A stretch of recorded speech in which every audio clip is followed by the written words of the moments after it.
Okay.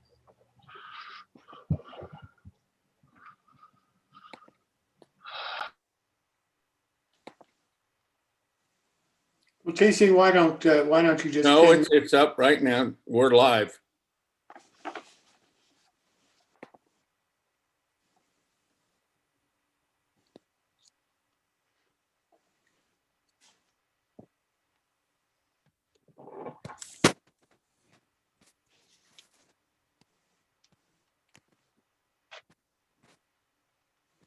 let me know when you're getting ready to start the show.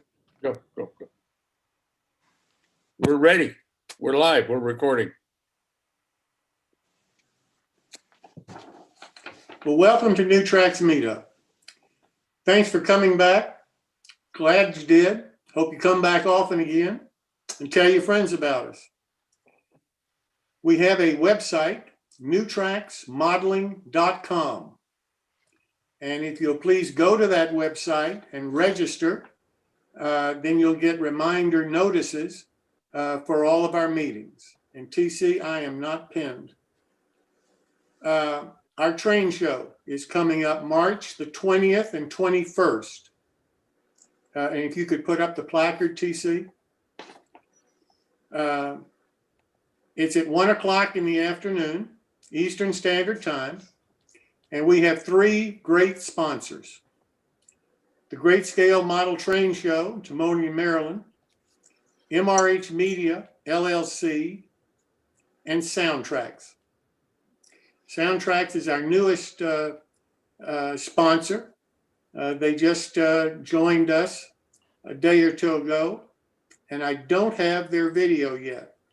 But I hope to have it by Saturday's show, and I'll be able to play it for you then. We really appreciate Soundtrack's decision to join us as a sponsor, and we're really appreciative of everything that they've been able to help us with so far. TC, if you could run the 2 videos for the other 2 sponsors.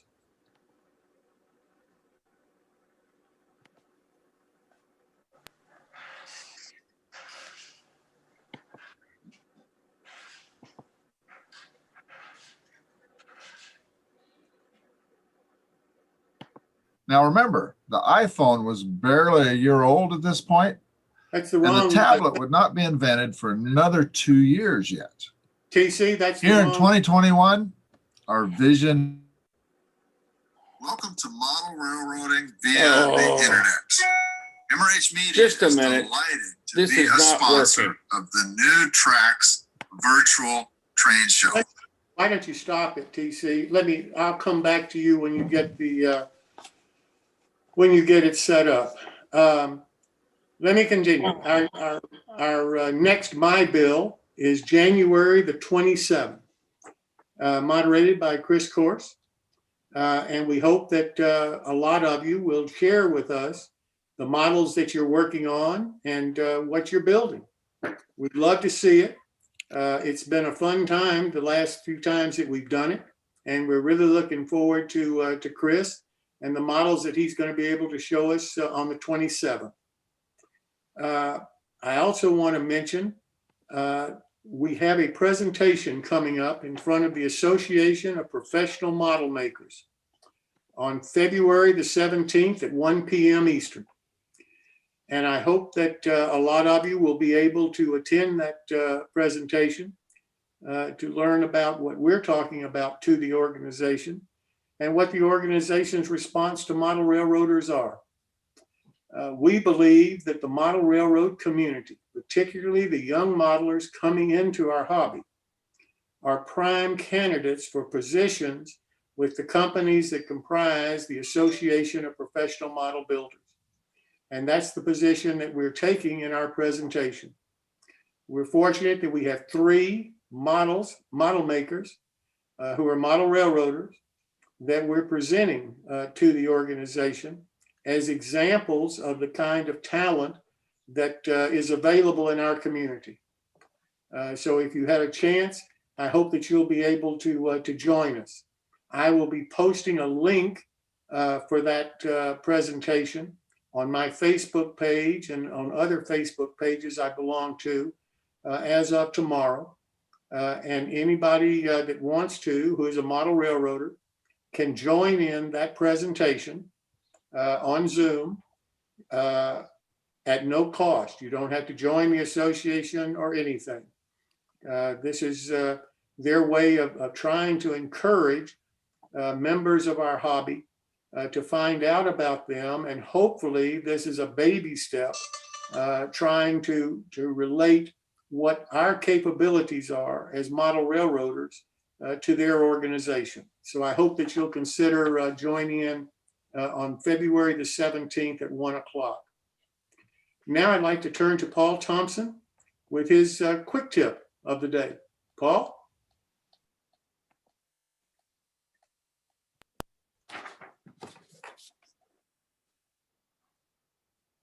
You're muted, Paul. Sorry, I was muted there and I realized it. Okay, I was just working on some stuff today and kind of rooting through the stuff I have sitting around, looking for a couple of flat car loads, and I thought I'd come up with just a couple of things that might interest people looking through their stockpile of things lying around. Here's two items that I have, some wheels and a backhoe or bulldozer blade. Next slide, please, TC. And I thought, well, this is one way that you can use these things that are just lying around. Here I've put two of these blades in a gondola and it would make a nice little load. Next slide, please, Dylan, or TC. I also had this truck just lying around in my box. So I thought to myself, well, how can you use that? Next slide, please. And I found out that it makes a great little flat car load, particularly if you're a logging or a short line or this kind of thing. So these things just lying around are quite valuable and easy to use. And of course, lastly, while I was rooting through things, something that I bought a little while ago. Next slide, please, TC. And that's a purpose put together load for a flat car. And this happens to be a bulldozer. I believe it's a D7 with a blade that was on a skid as it would be shipped from the factory or from a dealer. And that's from a company called Artitech. And I found them on the web, and they have a few things in HO that are quite interesting. And I believe they may have a couple of other scales like N and maybe S, I'm not sure. Anyway, that's it for today, guys. Just a bit of an inspiration to use those things that are lying around and detail your layouts. Thanks. Oh, thank you, Paul. I really do appreciate it. It's interesting, ever since you came up with this idea, your 1 minute quick tips is getting quite a response. So thank you so much. I really appreciate it. You're welcome.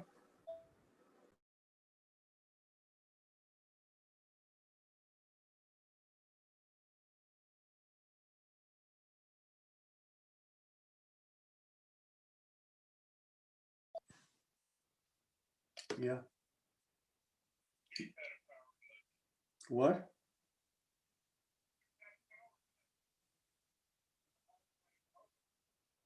So what does that mean? What we don't have a show?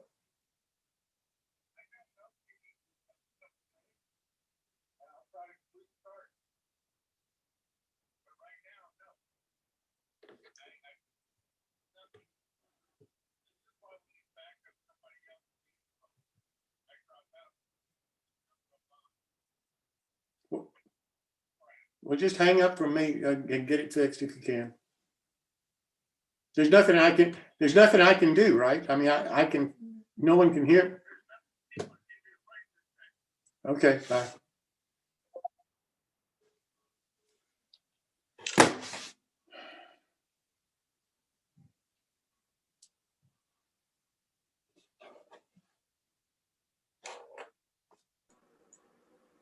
Jim, I think you're a host now.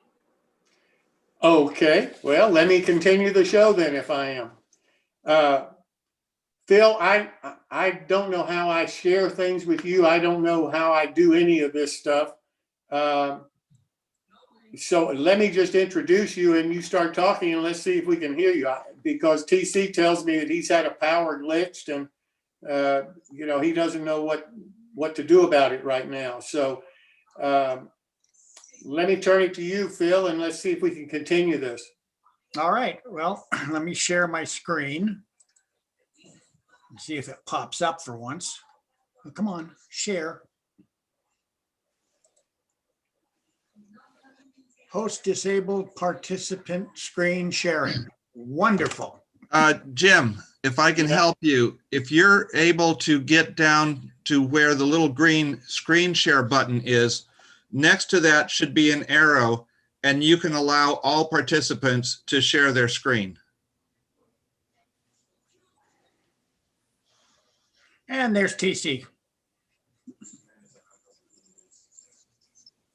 Well, I don't know where that is. I had a power surge and it took out my motor. TC, can you authorize everybody to share the screen, please? Yes, I can.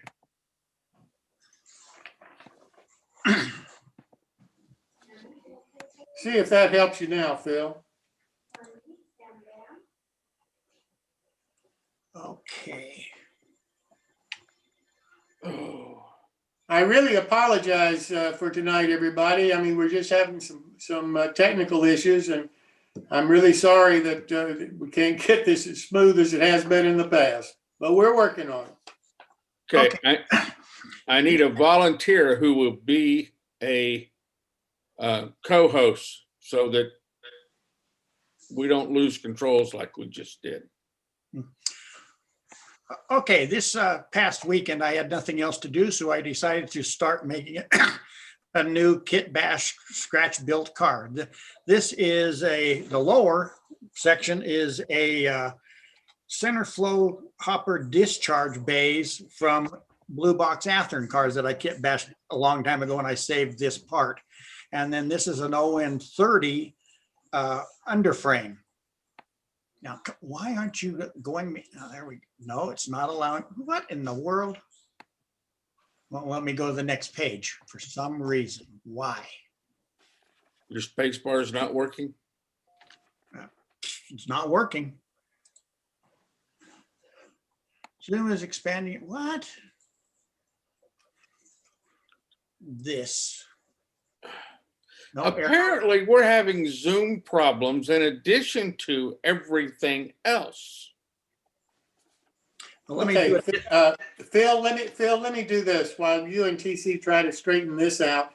Let me turn to Martin. Martin, maybe yours is going to be better for us tonight. Martin is going to talk to us about scratch building also. So Martin, if I can turn to you, sir. Okay, so we need to get my slides up here somehow. I'm about to do that. Just give me a minute. Okay, I need you to unshare, please, Phil. Oh, geez. I'm trying. I may just overwrite you. Does everybody see? Yeah. Martin? Yes. Hey, that looks familiar. Go for it, Martin. I think I saw that this morning about 6 a.m. Okay, so scratch building and writing. I build lots and lots and lots of things. I always have 5 or 6 projects running in parallel in my workshop just to keep me entertained. And I write a lot of articles for a lot of things. So we'll go to the next slide, please, TC. Hmm? Next slide, sir. I'm trying. It won't. I can't. It is not letting me do anything. If I hit the space bar, it just moves everything around. Great. And I can't escape out of it or nothing. Okay, that's lovely. This is going to make it a Oh, really there you interesting. go. I got something that works. Okay, Are you seeing the screen? I'm seeing the first slide still. Ah. Whoop, okay, you're back to. We'll do it this way. let's do it this way. I'm with you on that. Here's my disclosure slide. My professional life, we always have disclosure slides as to where my funding comes from for doing things. On writing, I have a lot of different hats that I wear. I'm an editor-in-chief for a cancer research journal. I'm on 5 different editorial boards for other publications. I've got over, closing on 400 technical publications, 32 patents and growing. And I just got an email today that tells me I'm still getting patent royalties after God knows how many years. I still must have one that's still active.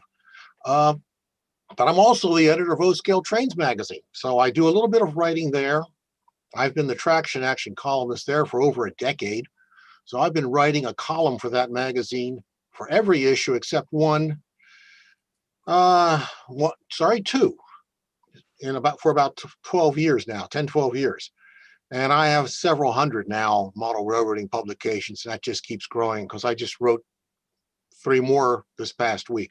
So, and I'm writing one up until about 15 minutes ago, in fact. So I'm always at the keyboard doing something. Okay, next slide, TC. Okay, writing tools. Jim wanted me to give you a quick blurb about this. Writing tools. Get a camera. You don't need a sophisticated high-end digital camera. Just get a regular digital camera that you can offload conveniently onto your computer. Get a decent tripod. Everybody's hands shake. And it's a lot easier to have a tripod and just click the button 5, 6 times to get 6 good photos. A convenient backdrop, trifold foam board from Michaels, those science fair things that kids use for the science fairs. Unfold it and put it behind your model so you have a nice clean white backdrop. Makes a nice photo that way. You want to get a neutral surface. And you want to stop a lot of times and take a lot of photos as you build. Every time you think, oh, that's a good place, what am I going to do next? That's a good place to stop and take a photo or 5. Pause and make a record. If anything, when you go and look at your photos, you'll find out what you did wrong, because the camera is the worst, nastiest critic of your work you will ever meet. It's brutally honest. It doesn't care for your feelings at all. And it'll tell you everything wrong you've ever done. But you also take a look at your photos and you also say, hey, I should have done this. I could do this. This needs to be added. It'll keep you on the right track. I have Photoshop, Word, PowerPoint. I'm lucky to have a full Adobe suite on my computers. So, I can't even begin to afford to buy a new one. There are lots of cheap versions. There's an online imaging editor. There's 2 websites I use for doing editing if I can't get my own software to do it. There's lots of free options. Next slide, please. And of course, the old-fashioned methods still work perfectly well, and you should use them. When you're thinking about writing articles, take notes. Write down what you used. Write down the names of the parts, where you got them, what they were, whatever. I like 0.5 millimeter mechanical pencils. I probably have 20 or 30 of them scattered in my shop in my office. They're a really fine tip, and I use them for writing or during the building of models. Next slide, please. This is my previous computer with the zombie triceratops on it for some reason. Those printers are no longer with me. They've since bit the dust, unfortunately, but a decent computer is something you need to have for this. I mean, be it a laptop or a monstrous thing on the floor like I have that was custom built by my son, you should have something useful, and you should save multiple copies of everything regularly. Redundancy is your friend. I just did my biannual backup of all my files. It's about 1 terabyte. It takes me 4 days to move everything to all the external drives and make copies. Loads of fun, but I've never lost anything, and I've lost a hard drive once, but I've lost no files. Next slide, please. So it shouldn't be intimidating. This is not a hard thing to do. As an editor, it's my job to help you make you look good. I get authors who are the greatest writers I've ever encountered to people who can barely put a sentence together, but by the end of the day, it's still publishable after it gets through my hands. So, scratch building. Next slide, please. This sort of fits into the theme we just had about leftovers and stuff we had laying around the shop. This is a project I did, starting with what you see in front of you. Looks like I think that's a T-sheet door, some odds and ends, a piece of plywood, resin casting, some roofing, some board and batten siding, and it looks like a bag of ladders. I have boxes of miscellaneous. I just throw everything in a box, fish it out later if I can't figure out what to do with it. Next slide, please. Okay, so there's the roofing that's been glued together with some methylene chloride. I've got a back wall, a front wall, 2 side walls. I'm using up some board and batten. That door opening is defined by that particular door. The window opening was totally freelance. I have no idea what's going to go in there, but I'll probably end up making the window. Next slide. Put a little reinforcing behind that roofing material. I think that's actually came from England. I don't know where I got it. I think I got it at a train show, and it was just in a box laying around, gathering dust. This was a good opportunity to stop collecting dust. A lot of some reinforcing, but it's really gluing surfaces as much as anything on the walls. Next slide. When you put it all together, it's beginning to look like something. Something that's going to leave my shop hopefully someday. The little cabinet to the side, that's just leftover scribe siding. It's got some leftover reefer hinges on the doors. This is a lot of leftovers. You can use them up and make something. And I'm doing this totally on the fly when I build these. I've got several of these now, projects done. Next slide, please. You throw a little paint on it, it begins to look pretty decent. Oh yeah, that window. So I framed that out with some, gosh, 1x stock of some sort, or whatever a 16th is in O scale. By the way, I do work in O scale almost exclusively. The thing about board and batten is you have to cut some of it away to get those castings to fit in down flush. So across the top of the doorway, that's actually carved away a little bit so the door framing fits down. Same with the framing around the window. Next slide. Oh, wait a minute, stay here for just a second. Sorry, TC. That tar paper, that's actually napkin, single ply napkins. I like the ones from Panera. I like the texture. And it's just glued down and painted over with Lark Dark Gray from Flowquill. The roof's got platinum mist on it, I think. Now the next slide, sorry. Well, let's throw away some excess landscaping and scenery materials. I finished my layout actually about 2 years ago, almost 2 years to this date.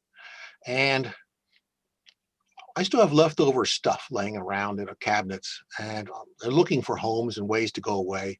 This is all leftover exercise again. So, you know, ground cover, some ballast, some cinders, some coal. I don't know what that green thing is underneath the cabinet, but it looked like a good home for it. The handle on the door is actually a handle for a trolley. Oh gosh, I've got one right here. The Kraus Hind Imperial headlight. That's the hanger.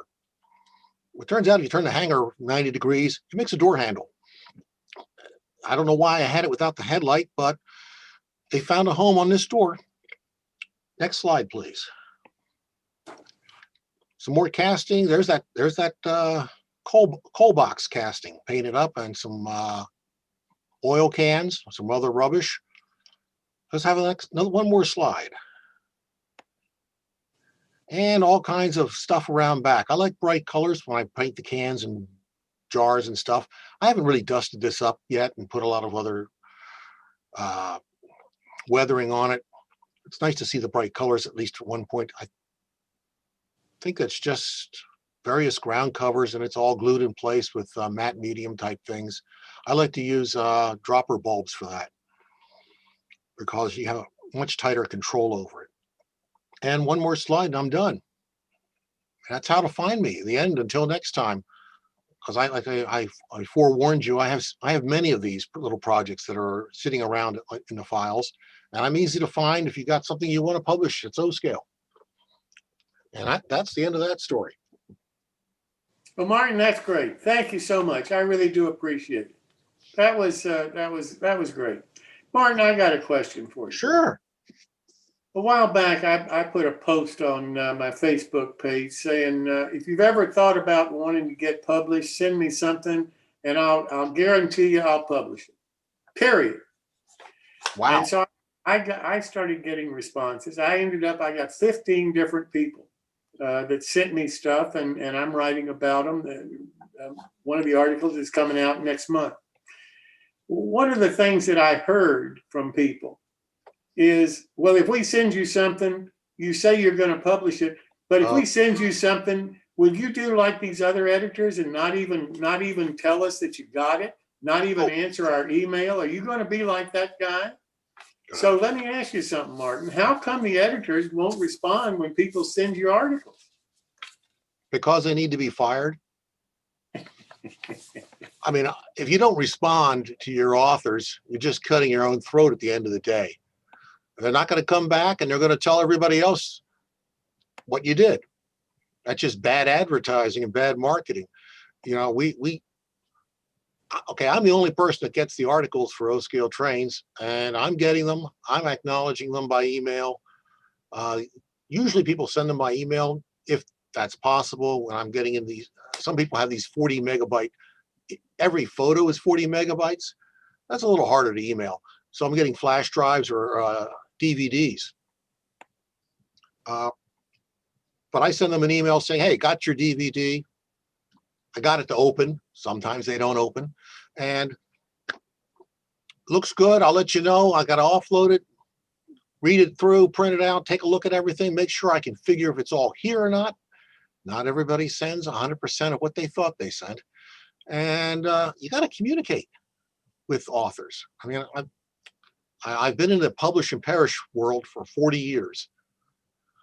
Nothing is worse than with people who don't communicate. You got to be able to communicate with the editor, and the editor has to communicate back. It's just that simple. Let me ask you one other question. Sure. I keep hearing people say, well, you know, I can't make the quality of photography that they require. You know, this publication is so sophisticated. No point me sending anything to them because I don't have sophisticated capabilities. Martin, will cell phone photos work? Cell phone photos can work, but you need to play with your settings on those. I mean, these little tiny thumbnail photos that are 200 kilobyte photos, no, they're not going to work. But those cell phones can take megabyte photos. There's no reason why they can't. You just have to play with the settings. You know, just because it looks great on your 2x3 inch screen doesn't mean it's going to look good anywhere else.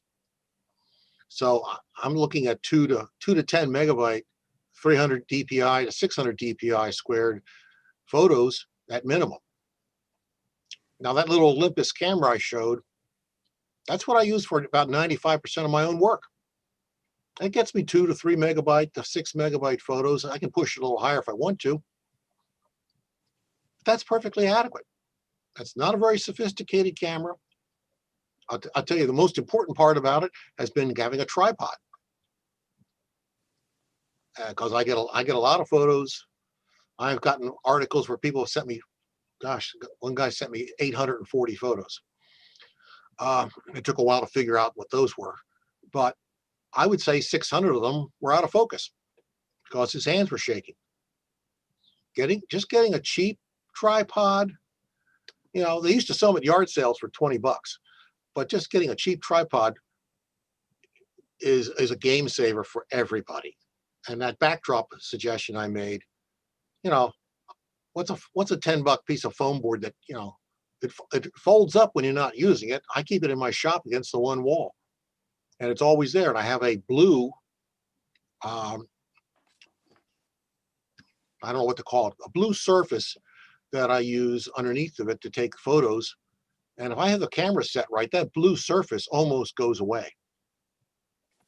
This is not very sophisticated stuff. It does not have to be complicated. You do not need a $10,000 photo studio with all the exotic lighting. I mean, I'm under a couple of LED shop lights more often than not. It's I appreciate you trying to simplify this for everybody. I think you may get some articles submitted because people are concerned, you know, that they have to be Okay. so sophisticated on the front end or they'll be laughed at. And well, some publications. my philosophy is the editor ought to be able to work with the person. And if the photo doesn't measure up, he ought to be able to help the guy get the photo to where it'll work. That's my Yeah.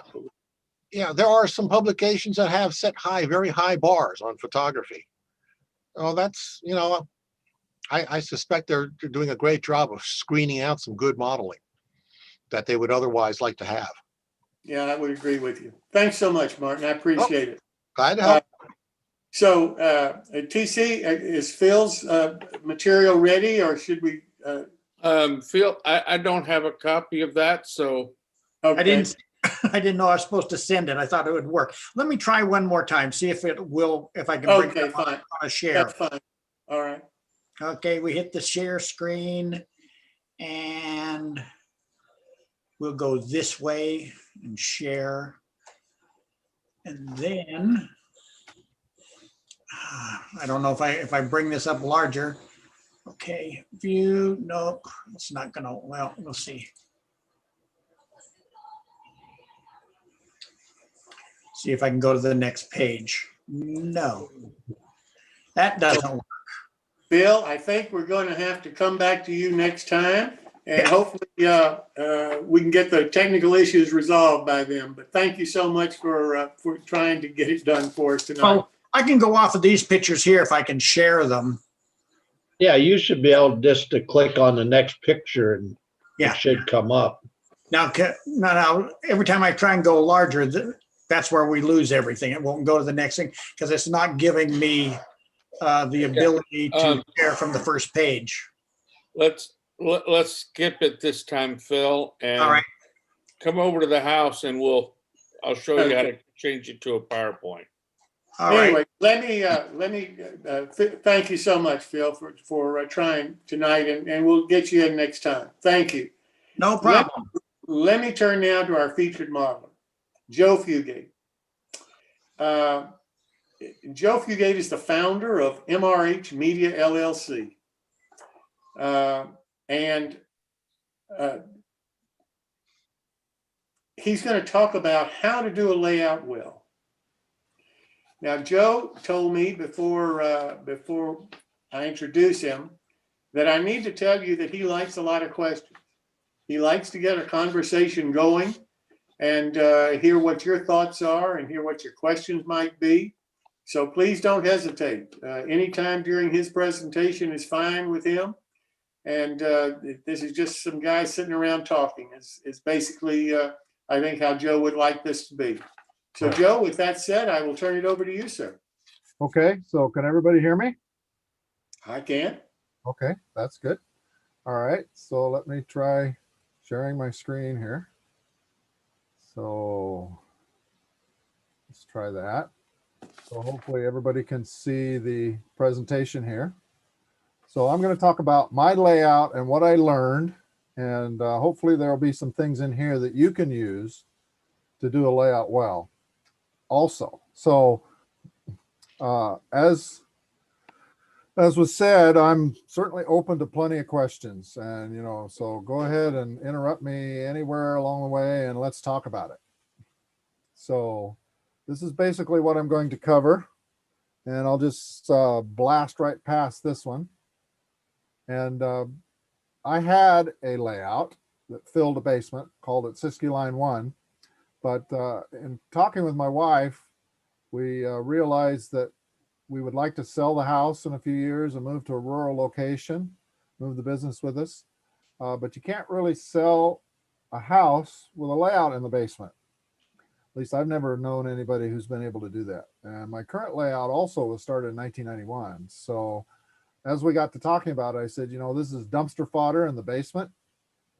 And so I've been praising and promoting this concept we call TOMA, stands for the one module approach. The basic idea is to use modular techniques to build a home layout. And one of the big pluses of that is that if you relocate, And it seems like we're much more mobile society now. If you relocate, you can take your layout with you. And so I said, hey, what I could do is, since we know it's going to be a few years yet before we sell the house, I can rip out the current layout, since it's at the time is 25 years old, start a new layout using modern techniques. I can sort of eat my own dog food. I've been promoting this Toma thing. So now I can actually build one myself. And then when we finally get around to selling the house and moving, we've got a basement that looks like a regular basement again, and I can take the layout with me. So that was the idea. So in fall of 2018, started dismantling. And I got it 15% dismantled, and then started dismantling the following year in June, got another 25%. So we're somewhere 35, 40% dismantled at this point.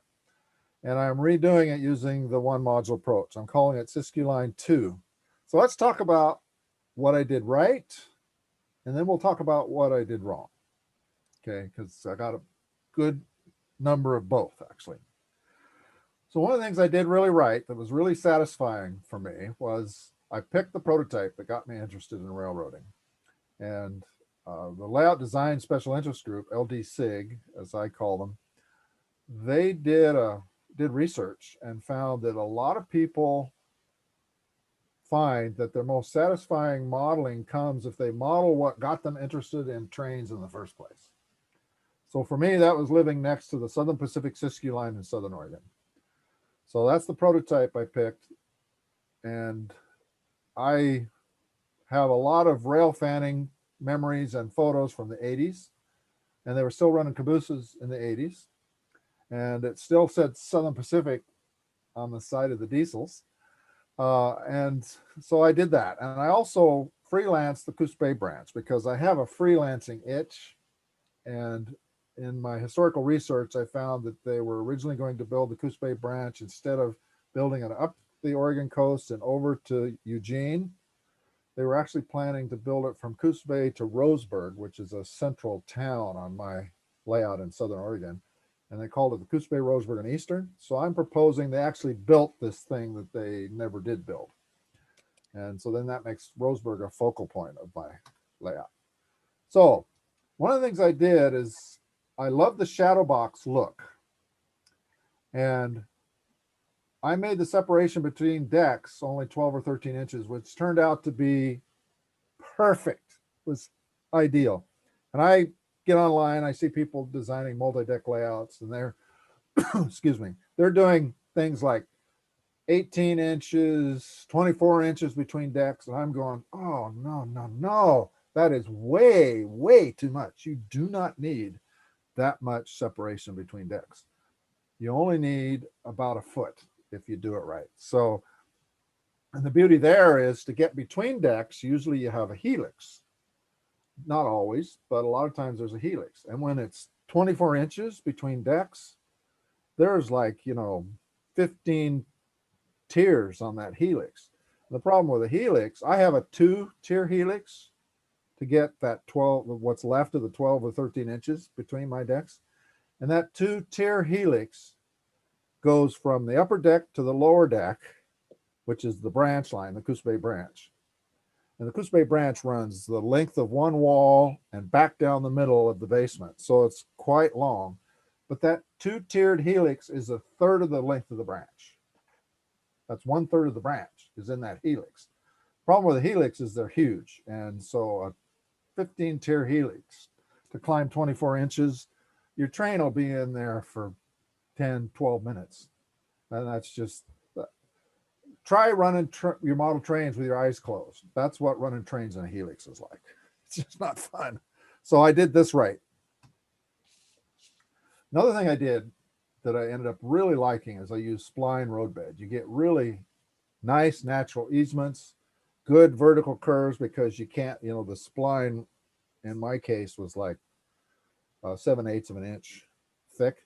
So it's very difficult to get really tight vertical curves, and you don't want tight vertical curves because you'll have problems with couplers. You'll have problems with locomotive plows hitting the rails, and if they're metal, you'll short. Just a lot of things. And then of course, easements make things just look so much better. And the spline roadbed gives really flowing track work, and it looks great. And that was something that I was always really pleased with. It was very satisfying. So I did that right. What'd you use for the spine, Joe? What I used for the spline, I used 1/4-inch masonite hardboard, and actually had a friend who had a connection with a cabinet maker, and the cabinet makers often have what they call a gang saw. So they could take one sheet of this masonite and run it through the gang saw, you know, run pass through the gang saw, and you've got reduced the whole board to nothing but strips. Huh. So it's very convenient. And Yeah. so then just pay the cabinet maker a little extra, and I would just go pick up a big bundle of these strips all ready to go for the spline.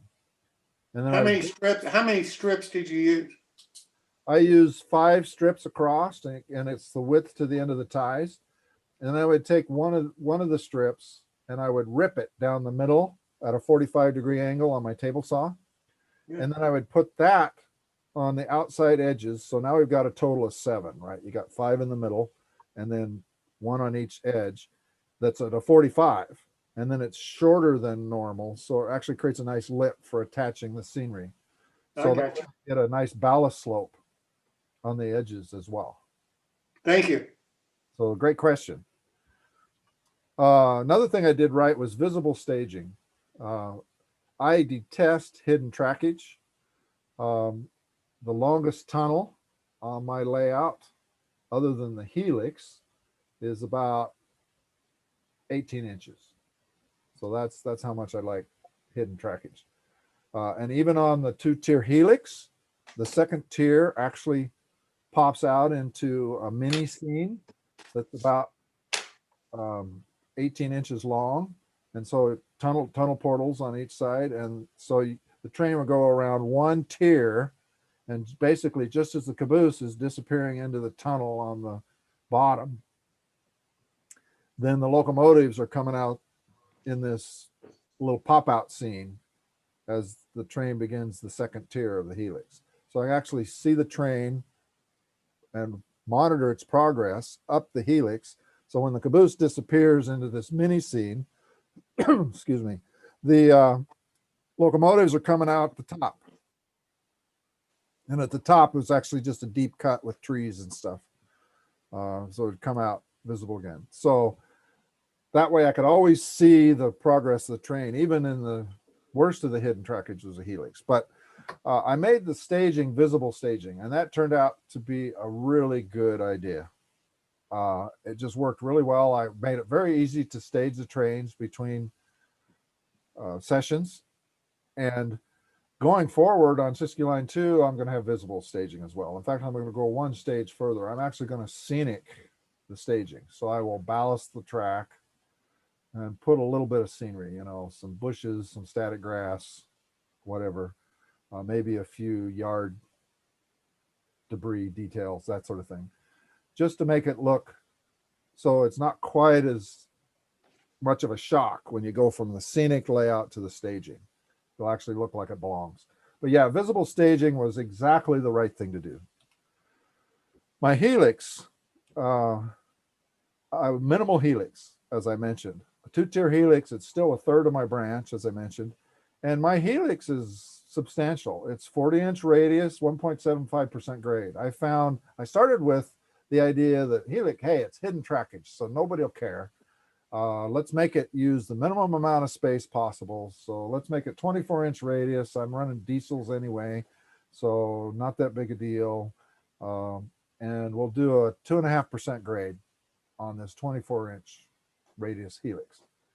The end result was, here's this hidden trackage, and it's the steepest, ended up being the steepest grade on the railroad, because one of the things I didn't realize is when you start to get down to a really tight radius, that it creates drag on the train when the entire train is in a 24-inch radius curve, not just part of the train, but the whole dang train is in the 24-inch radius. Now you get enough of a drag. And in fact, John Allen did some research on this. And if you take the factors that John Allen came up with and apply them to the 24-inch radius with the whole train on that radius, it ends up that 2.5% grade was like a 4% grade in terms of the amount of drag on the train. So it would frustrate my operators to no end because the visible layout had 2.5%. So I was thinking, hey, if we can climb a 2.5% grade on the visible layout, we'll climb a 2.5% grade on the helix too. Wrong. So the trains would stall on the helix. So my operators were pleading with me to get rid of that 24-inch radius helix. And I didn't know what to do. And so finally they said, why don't you knock out some holes in the wall? And the helix is high enough. It's like about almost 60 inches off the floor at this point. So it's pushing 5 feet off the floor. So that's high enough. You can still have room to work in your shop underneath on a table or something. And the helix could be in your shop. And so then we made it a 40-inch helix and a 1.75% grade, and the trains just walk right up that. So basically, bottom line, minimal helix is what I did right. I also did 18-foot passing sidings. And what that means, first of all, the SP just love to run long trains.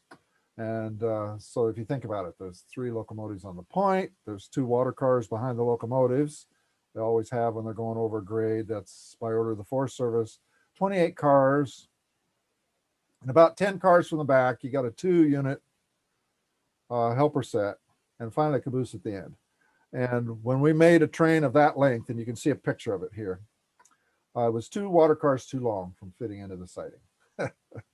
So, we'd have to take a couple of cars, make it 26 cars. So basically, the 3 locos, the water cars, 26 rail cars, a 2-unit helper set, and a caboose will fit in an 18-foot long siding, which looks right. You look at that train, that's my grandson, by the way, running that train. You look at that train, and by golly, that feels like a long train. So the 18-foot the trains that fit in an 18-foot siding, they felt long. And part of the reason is because any place you're standing on the layout and looking at the train, your field to go to your end of your field of view, if you're at the middle of the train, you can't see the back end, you can't see the front end. They're both outside of your field of view. So as soon as you get a train, and that's the secret, see, to getting a long train. If you can get the ends to be outside of your field of view, at that point, you've got a long train and you can stop. And for me, that ended up being the 26 cars plus all the locomotives and a caboose. And making the passing sidings long enough to hold a train that size,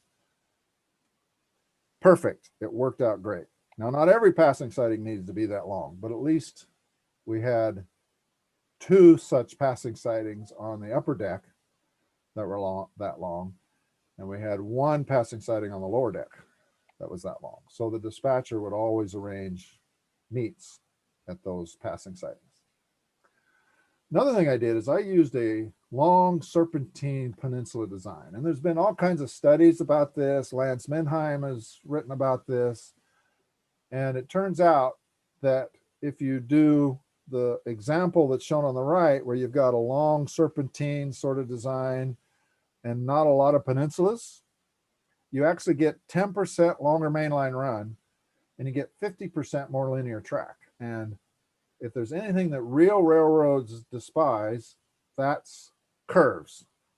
So a real railroad tends to be as much of it linear, even if it's a bit meandering, linear as possible. So you get a more realistic track plan as well, as besides fitting more layout into the space. So that's what I did. I did that right. So if you look at my track plan, this is the lower deck, and you can see the lower deck actually doesn't have a loop at the end. It's a stub end, but it does use that serpentine design. And the upper deck, again, uses the serpentine design with only 1 balloon loop, and that's at Rice Hill Summit. And that's one of those 18-foot sidings there. So I ended up I had discovered this concept when I was first started reading the Layout Design SIG publications, and they talked about the fact that the linear design gets more layout in the space. So I thought, well, that's what I need to do. So I ended up doing that. And yeah, it was made for a very satisfying design, a very nice looking railroad, felt very railroady. And so that's another thing I did right. Another thing I did is it's like, what era do I model? And so I had lots of photos, railfan photos and stuff from the 1980s, plus they still ran cabooses. So I said, hey, I want to model the 1980s. And as I started thinking about the decade of the 80s, I thought, well, what part of the decade do I model? Because early in the decade, I know there's a lot of BN and UP pool power. So not only do you have the SP Scarlet and Gray, but I could have the UP Yellow and Harbor Mist Gray. I could have the BN Green. But then later, mid-decade, you get Kodachrome. So you get the more color on the layout. And then in the late 80s, you got the Denver and Rio Grande that bought the SP. And so you start having Denver and Rio Grande black and orange power show up. And so finally, it dawned on me one day, why don't I do what's called a moving decade? So the idea is at any time on the layout, we're in the 1980s. So this is now, January 20th, 2021. So it's January 20th, 1981 on the layout right now. And so we continue to march through the decade. And then we get to December 31st, 2029. It'll be December 31st, 1989 on the layout. And then we'll roll over to 1980 again. And so as I march through the decade, I can start out first couple of years, we can do BN and UP pool power. Then as we get more towards 84, 85, I can start bringing in the Kodachrome. And then about 87, 88, can actually bring in the Rio Grande power. And also in 1989, just so happens that the prototype actually ran the 4449 as an excursion train down the Siskiyou line. So to sort of cap off the decade in 1989 on my layout, I can run a 4449 excursion train, sort of celebrate the fact we made it to the end of the decade, right? So that's what I do. That's my rolling decade. And that has turned out to be a total blast to do that. And it creates some interesting side serendipity ideas too. Like for instance, as 1984 rolls around, I can, put like the 1984 Olympics, put a billboard up. Just as you roll through the decade, you can look at things that were happening through the decade, and I can put 1984 brand new cars, on some places strategically on the layout. So I can actually change out the details a little bit as we go. Also, there's a few things that change in the rolling stock as well.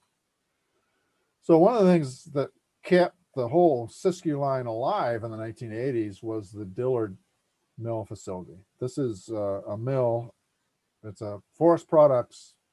Lots of different products actually do raw, rough sawed lumber. They do finished lumber. They do plywood. They do laminated beams. Do a lot of different things at this facility, and it's huge.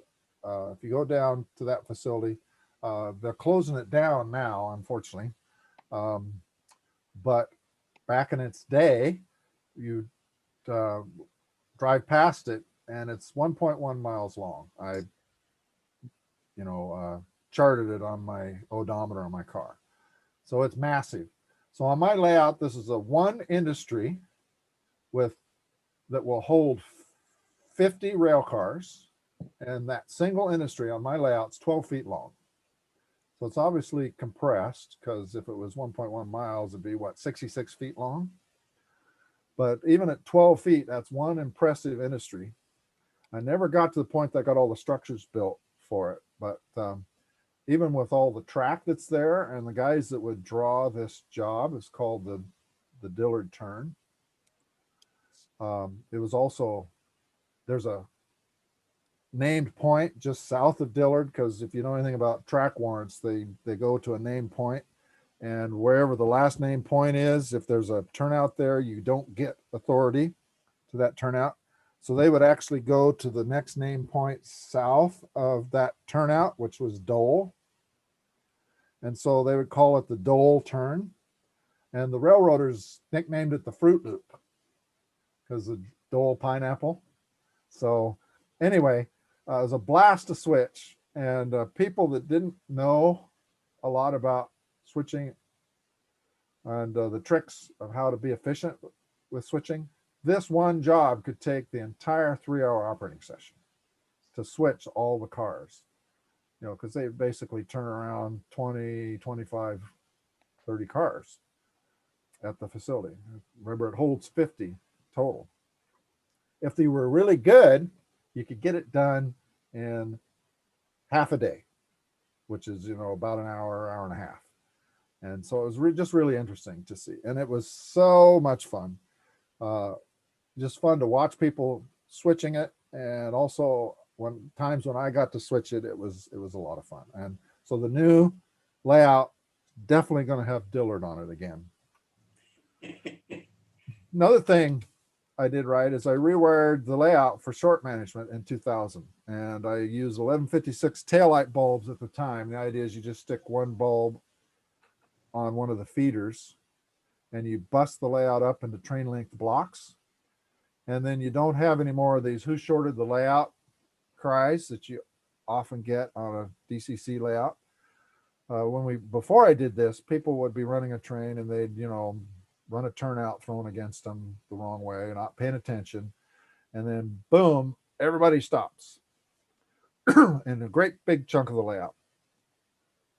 I had separate power districts, so the other power districts would keep going, but still, you know, you've got, my layout was such that staging was one power district. The branch was one power district. And then we had the upper deck main was a power district, and the upper deck main yard, which was Roseburg Yard, was a power district. So, you know, you'd have basically the whole main line. The yard would still be going on the upper deck, but the whole main line had quit. And if you have 2 or 3 trains on the main line, then boom, they just stop. So by breaking up into train length blocks, then what would happen with these 1156 bulbs is the train in the block that shorted things, the bulb would come on and it would basically consume enough power that it would shut down the train and limit the short such that it didn't look like a short back at the booster. And so the other trains would keep running. So it worked really well. And it's cheap. But the problem is these days it's getting harder and harder to find incandescent taillight bulbs. If you go buy an 1156 bulb now, you're going to get this LED lookalike. And LED bulbs do not do that same cold filament behavior that an incandescent bulb does. With an incandescent bulb, if the filament's cold, it passes most of the current just fine, doesn't hardly affect it. It's like it's not even in the circuit practically. But as soon as there's enough current, such as when you have a short flowing, then the bulb lights, and now it becomes the load on the circuit. So it limits the short. Nowadays, on Siskiyou Line 2, I'm going to use these new, you can get these circuit breaker boards that basically an electronic version of this.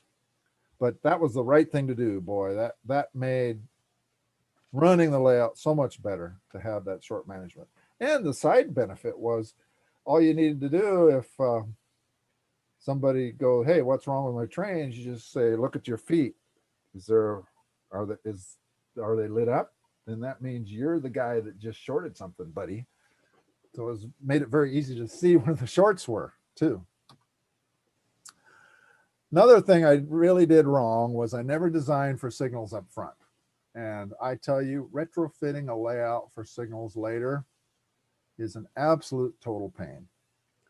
So the picture on the left I use lower quadrant semaphores because that's the signature signal on the Siskiyou line. It's not the Siskiyou line if you don't have lower quadrant semaphores. So you can see on my upper deck, there was a length of run where I made the shelf really narrow, and I wasn't even thinking about the signals at the time.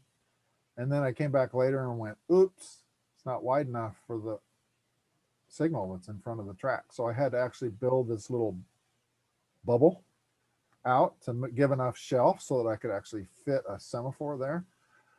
That was not the worst of it though. The worst of it was the one on the right, which this is a particular location where there's two double-bladed semaphores that go in each direction. And based on selective compression on my layout, I don't have a lot of leeway as to where these signals go. I've got about an inch either direction as to where to put these signals for them to be in the proper location. The end result is they're right over the top of an L girder. And remember, these are lower quadrant semaphore signals. These are double-headed, so I need two servos on each side to go immediately under these semaphores. Well, there's no room because the benchwork's in the way. So the only way to actually put these signals and get them operational on the layout would be to actually tear out this part of the layout and redesign the benchwork. Total pain. It's like, oh, how could I be so stupid? So yeah, that was just really bad. So Siskiyou line 2, I am planning the signal as part of the overall track planning process. And I will know where every signal goes before I have built a single stick of benchwork. Joe, will you go over away from tortoises and into servos this time, you think? Oh, I was planning to use servos all along. Yes. Well, Okay. actually, I did start with tortoises, but then as servos started becoming more prevalent, I like the idea of servos better. First of all, they're smaller. Yep. The other thing is you can actually program the movements. You don't, tortoises either move faster or slower, and that's about it, right? Yeah. So with a servo, you can actually, I'm thinking it might be possible to even, because the way these semaphores work when you see them in actual practice is they do kind of this, right? They kind of bounce when they come up. And so I'm betting with a little bit of work, you can actually make the servo do a little bit of a bounce at the top end. So, that's the kind of stuff you could do with a servo that you just can't do with a tortoise. Oh, I hate to be the only dumb one in the crowd, but I gotta ask, what on earth is a servo? It's basically a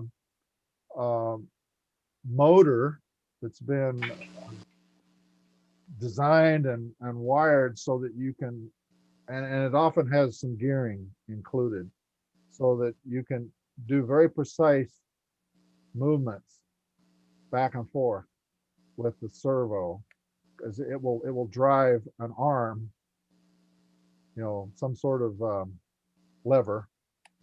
It will drive that in a very precise way.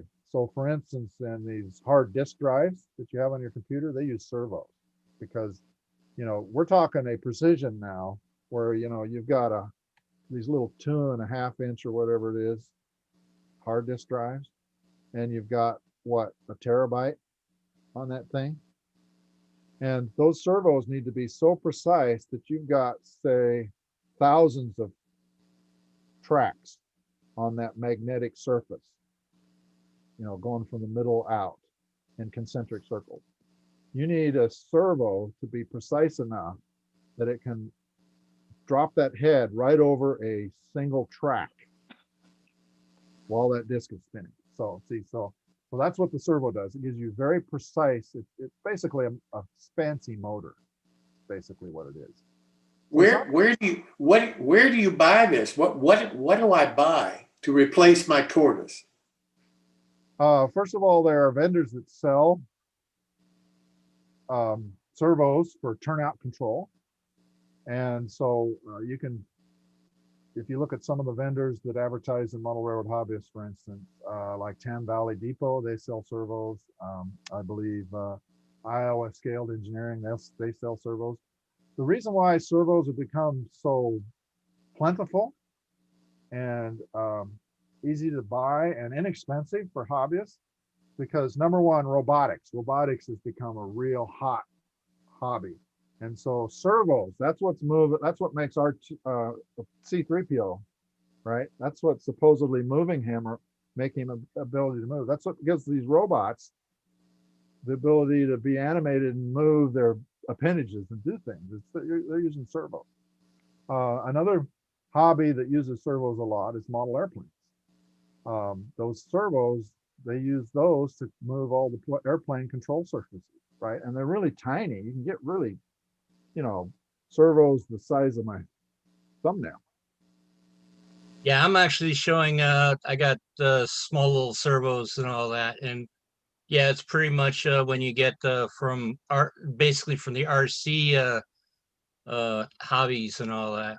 Yes, radio controlled hobbies. Yeah. So model airplanes, model cars, radio controlled cars, robotics hobby,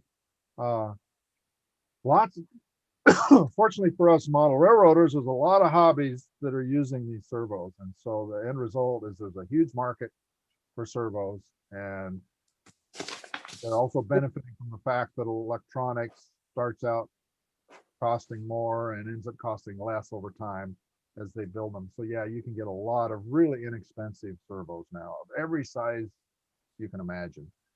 And Now, Jim, if I could make a suggestion, 2 weeks ago, we did a little intro to Arduinos, and we used a servo motor to raise and lower the ladder on a fire truck.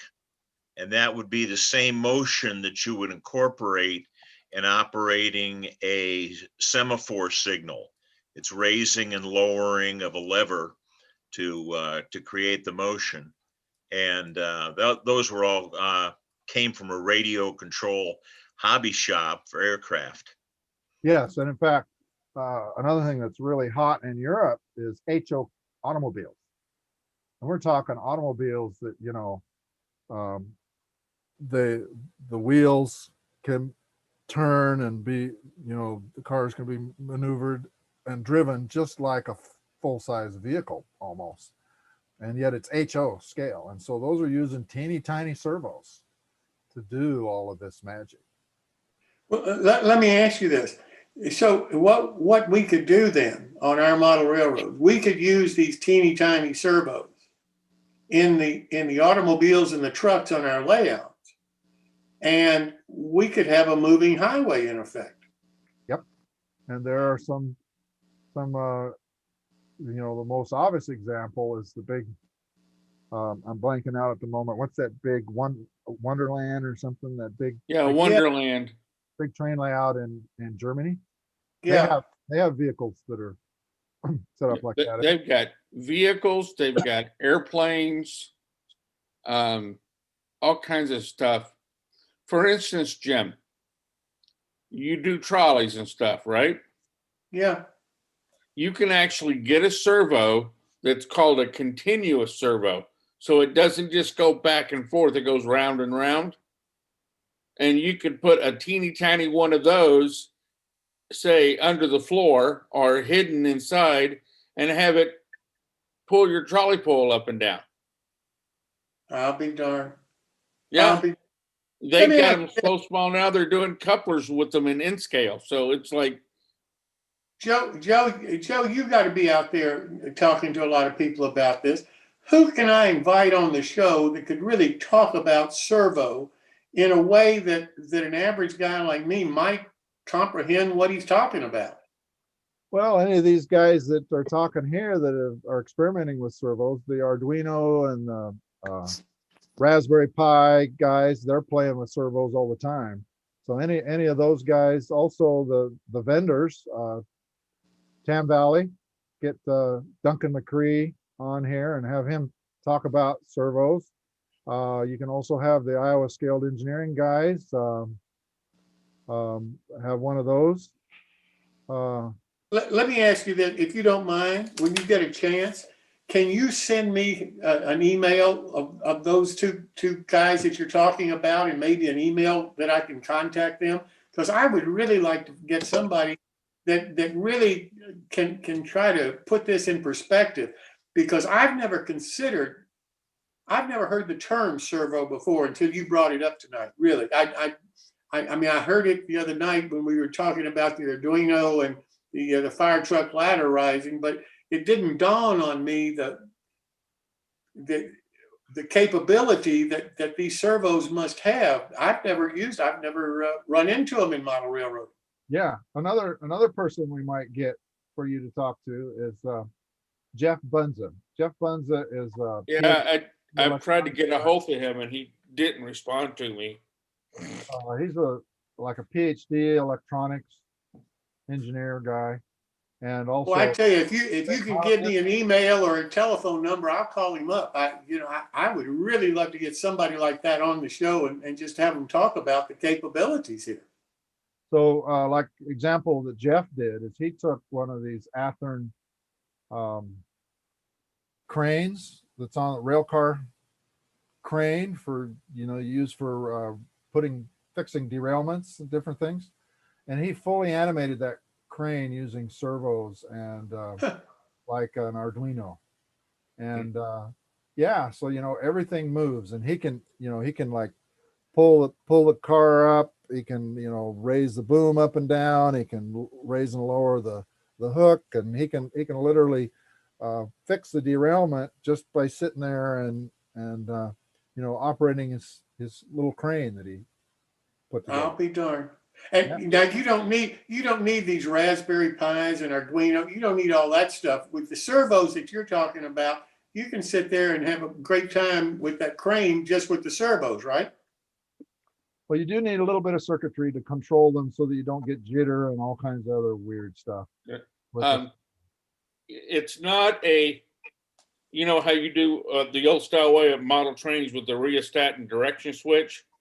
Yeah. That doesn't work with the servo.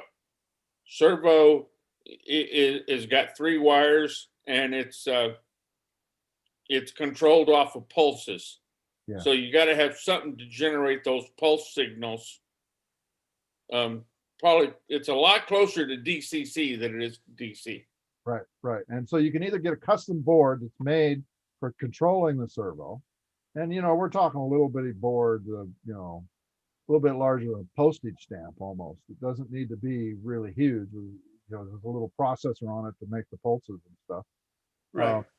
Or you can get something that's a little fancier that you can program a software like the Arduino, and you need to get a driver board, because the servos, they are a motor, so they draw more amperage than, more current than, an LED would, for example. So, so you usually need a driver board that goes with the Arduino, lets you drive the servos. So, are you planning to write your own software, Joe? yes, I'm a software guy. I've retired now, but 40 plus years in the software business as a computer programmer, database programmer. So software doesn't scare me in the least. So writing my own software to make, to throw on an Arduino to make my semaphores do their thing, that's not going to be a problem at all for me. So yeah. Have you thought about looking into the little bitty linear servos? If they would take up any less space than your example there where you had no room? Possibility. This was prior to 2018. So, we're now talking 3 years ago. So there's even enough things that have happened in the last 3 years where things are getting smaller, cheaper, easier. So, yeah, I just finally threw up my hands on this. And since I had an excuse to get rid of the layout, it's like, okay, well, that solves this problem. And I just now wiser now when I do the next one. But yeah, whatever, I will talk to Jeff, Bunza, whoever, when I'm not quite to the point of designing the actual circuitry yet to go on these. But one of the things about the way Toma works is it's build it as you go. And so the idea with Toma is you build a module or two or three, but basically whatever scope you set, it's small, and you build it all the way to completion. So at the very least, I build one module that's got semaphores on it, and I'm building that all the way to completion. So when I'm done with that one module, it's going to have fully operational semaphores on it. So one of the advantages of actually taking that approach where you build it to completion, build it to completion, build it to completion, build it to completion as you go, the layout looks finished in the layout room because you can do the construction in what I call the dirty space. But the other advantage is you find all the glitches because effectively you field test your entire process A to Z, right? And so if there's any issues around what I've done with the semaphores, and I put one of those on the first module, then when I build module number 2 that's got semaphores on it, I won't repeat that error.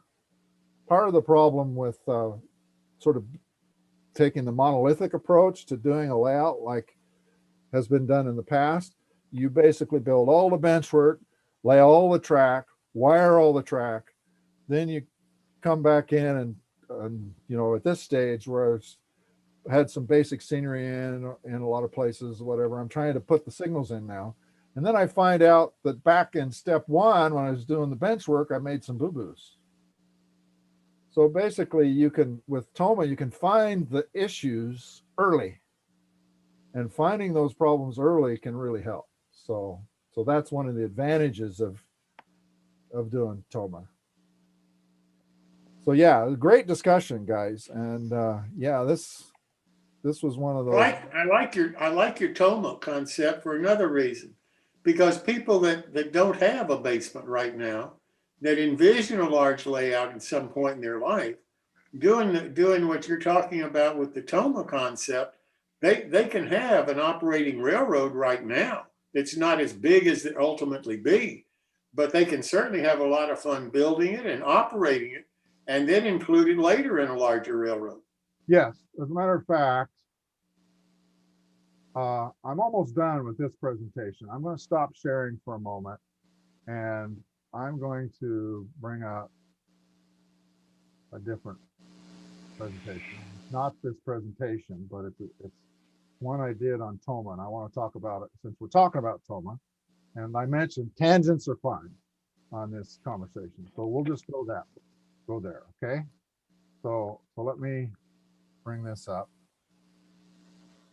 Okay, so let's talk a little bit about Toma. And what I want to do is, in this presentation, there's a bunch of stuff up front about how did Toma become a thing, why, how's it work, all this sort of stuff. I want to jump to the middle of this presentation. So let me kind of jump down through here. Okay, so let's see here, there. Let's talk about classic Toma, okay? So classic Toma is build one module, hang some staging off of each end. And the idea is it's 4 to 8 feet long. I found 6 feet is ideal because that'll fit through a door easily. My computer's trying to tell me something here about somebody sending me a notification. Anyway, you build a module to completion, hang your staging off, and it's easy to expand, okay? We'll skip that part. Let me move down here to some other stuff here. How wide do you think the Toma should be? I mean, you talk about 6 feet. How about the width? It needs to fit through a door. And again, your typical door is 30 inches. You don't want to be smashing your fingers. So it needs to be something under 30 inches wide.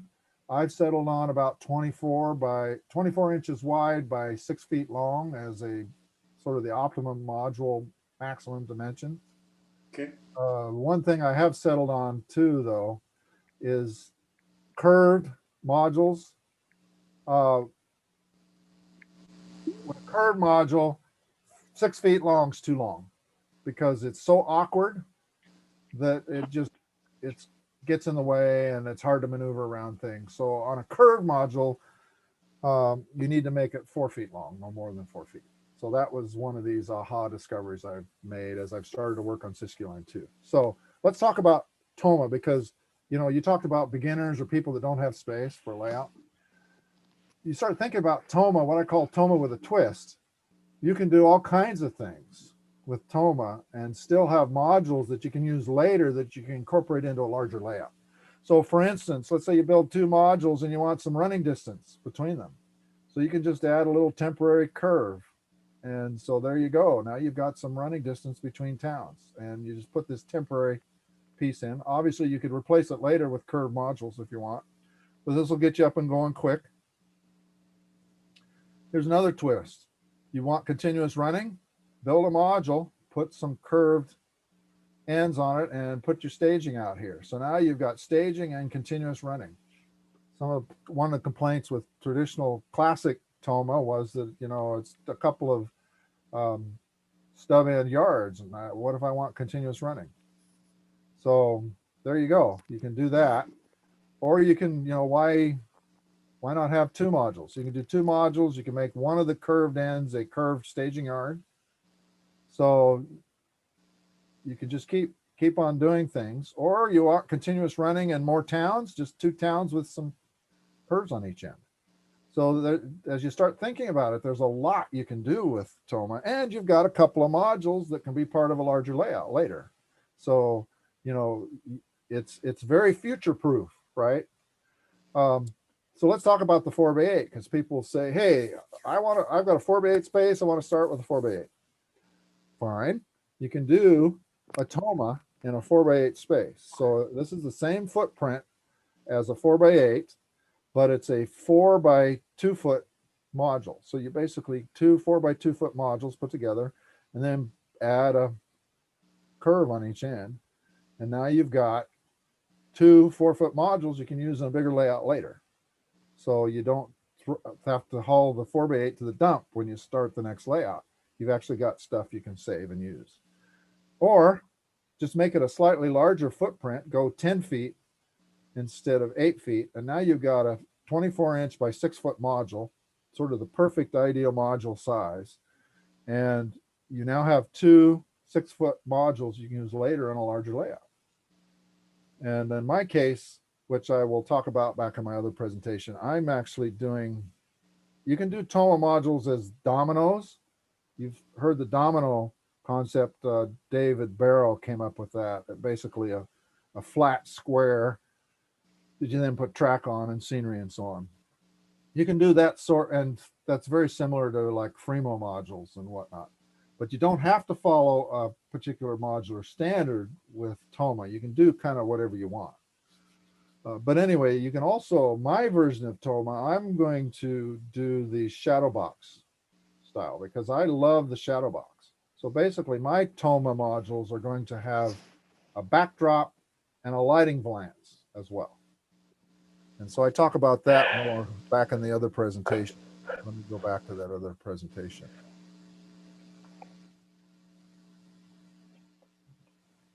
Okay. I also would suggest because of sometimes you have to also figure out the vehicle that you'll be using. I belong to a modular club and all that, and it's one of those things of, you know, you have to sometimes go a little bit smaller because I have a Honda Fit and 6 foot's not going to fit in it. Right. Now, one of the things slides I didn't go over in the Toma presentation is what is Toma and what isn't Toma. And one of the things in those slides is that a Toma is not a layout that's of modules that's intended to go on the road. We're talking a home layout. Okay. It's not the same. And a Toma is also not a layout that could be taken apart. Because I had several people go, well, hey, I must have been doing Toma because I designed my, you know, I built all my bench work, but I designed it so I could potentially cut it apart later. Well, the idea with Toma is you build one module at a time to completion. And so that means you can take it to a workspace where you can do your best work and work on it. And then you can take it back into the layout space and hook it up to everything else. So when someone says to me, oh, I must have been doing Toma because I designed my bench work so that it could be cut apart later. I said, did you ever take it apart? Did you ever actually field test your concept that you could take it apart? They said, no. I said, well, then it's not a Toma. because Toma means you can take the module into a workspace and work on it whenever you want and take it back into the layout room, hook it back up. So that's the difference. So that's some distinctions there. So because this is not a layout intended to be taken on the road, it's not going to be quite as important to make sure it'll fit in your van as it is if you're going doing roadshow stuff all the time. In my case, all I care about is will it fit in a U-Haul moving van, right?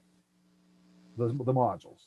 So little different, but yeah, ultimately you do need to figure out if it's going to fit, right? And however you're going to transport it. Okay, so everybody can see what I liked, didn't like presentation again. We good? Yep. Yeah. Okay. You know, another way to look at this too, it seems to me, financially, this is doable for a lot of people. If you're talking about a 2 foot by 6 foot module that you're going to do to completion, that could take you years to do. You're not talking about spending, big dollars like people would spend for a major layout in their basement. I mean, this is something that is doable and financially doable, it seems to me. Yes or no? Yes or no? Okay. So the first thing I would say is, depending upon how complex your module is, your 2 foot by 6 foot module, you might actually be able to complete it in months instead of years. If it's just track and some static grass, that isn't going to take you a whole long time. On the other hand, if it's the track going through downtown and you've got 15 high-rise structures that you need to build, it could take you years to build all of that, right? Because the part of the hobby that takes the longest is building all this detailed stuff. So yes, it could. But on the cost, there's a pro and a con to the cost. The pro is that, yes, the upfront investment's small, because now you're talking about a 2 by 6 foot module or 2 or 3 2 by 6 foot modules. So potentially not a lot of cost to get going and actually get something that's operational and it looks finished and you can enjoy it.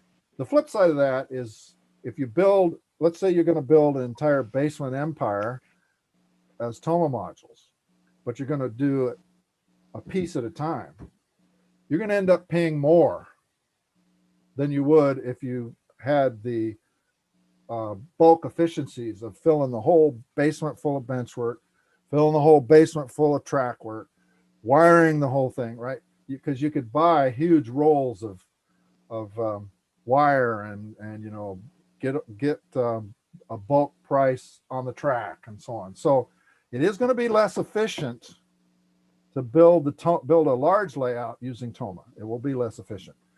But my comeback is, since when was being efficient the primary consideration in the hobby? It's more efficient to buy all your locomotives up front. Do you get bulk prices and anything? Is that what you want to do? Do you want to go out and figure out every locomotive you're going to need? Or do you like buying one here and one there? Oh, I'm at a train show. That looks cool. I want one of those. That's not as efficient. You'll pay more than you would if you bought all 25 locos at once, right? So the hobby's never really been about efficiency. It's been about what's fun. Efficiency is for work, right? That's the job, the day job. So, but yeah, it is true that Toma will cost you more if you eventually fill the whole room with this stuff. So, but in the short term, it's definitely cheaper. I like to say that it's scope management, right? Because if everything's less and smaller, it's a lot more manageable when you're dealing with bite-sized chunks, right? Okay, so another thing I did is I was afraid to make the benchwork too narrow, and I have some parts of my benchwork that are over 36 inches. This particular place here is like 40 some inches wide, and it's like trying to reach the back to paint the backdrop became a total pain. And I was thinking at the time, I was in my 30s when I designed the layout. Now I'm in my 60s, but I was thinking when I was in my 30s, oh, I could just, you know, flop over it. Might be a little uncomfortable. I reach back there. Well, it was very uncomfortable and a bad idea. So that's another reason why I like the 24 to 30-inch thing now on these modules, to try to keep everything easily within reach. This is an example of a case where I decided to get daring, and the space in the front's like 18 inches from the fascia to the backdrop, and there in the distance across the bridge and into the tunnel, that's like 9 inches from the backdrop to the front of the tunnel, or to the front of the fascia, and was never a problem. 9-inch scenery looked just as good as the 18-inch scenery.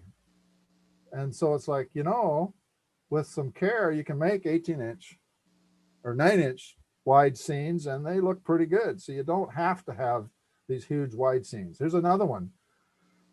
This is a scene at probably at its deepest point, it's 12 inches.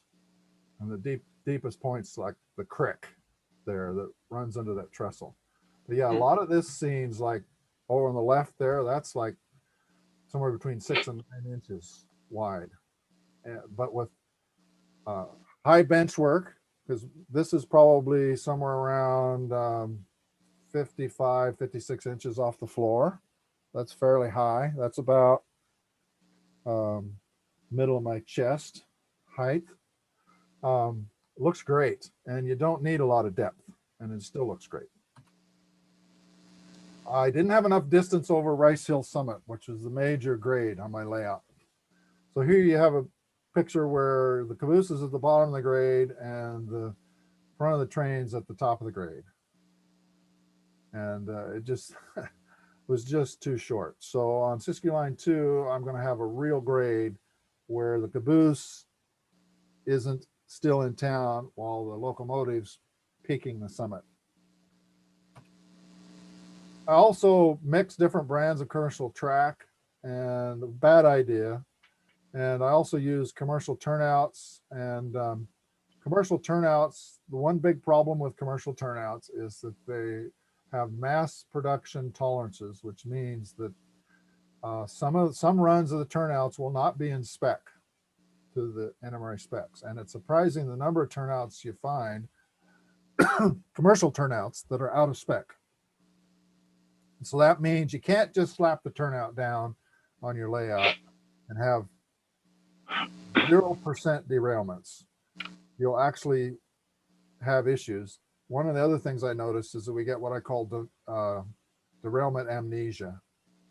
Something will jump the track, you just put the wheel back on, and then you forget that the thing even derailed a few minutes ago. And people will swear up and down that they don't have problems, but I guarantee you, if you decide, which I did decide to do, if you decide you're going to record every time something doesn't perform properly, and then mark it, or like with rolling stock, take it off the track, take it off the layout, you will end up with a big long list of issues that you find in your track work, and you'll end up with a bunch of stuff sitting on the workbench if you decide you're not going to let a single issue go undocumented.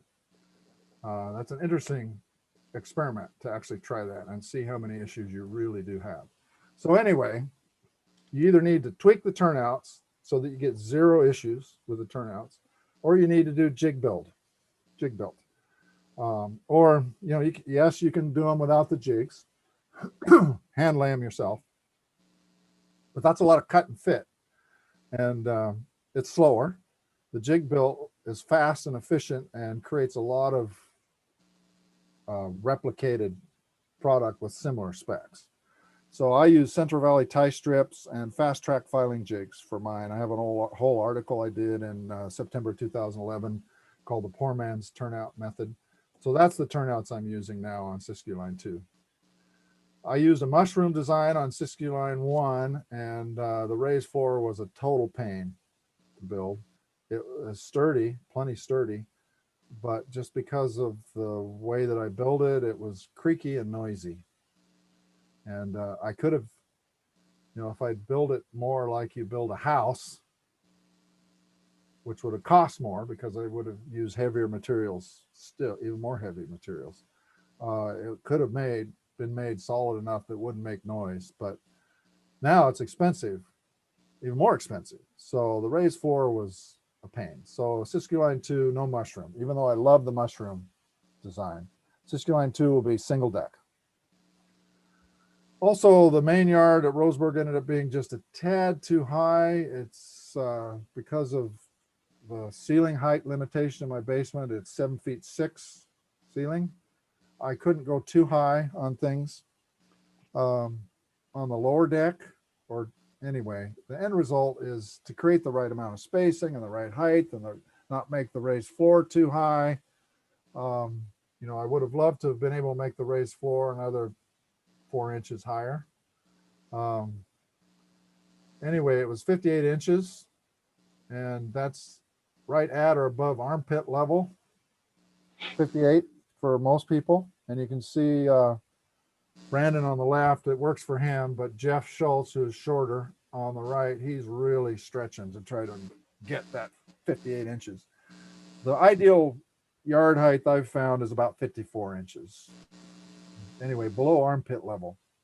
My skirting was an afterthought.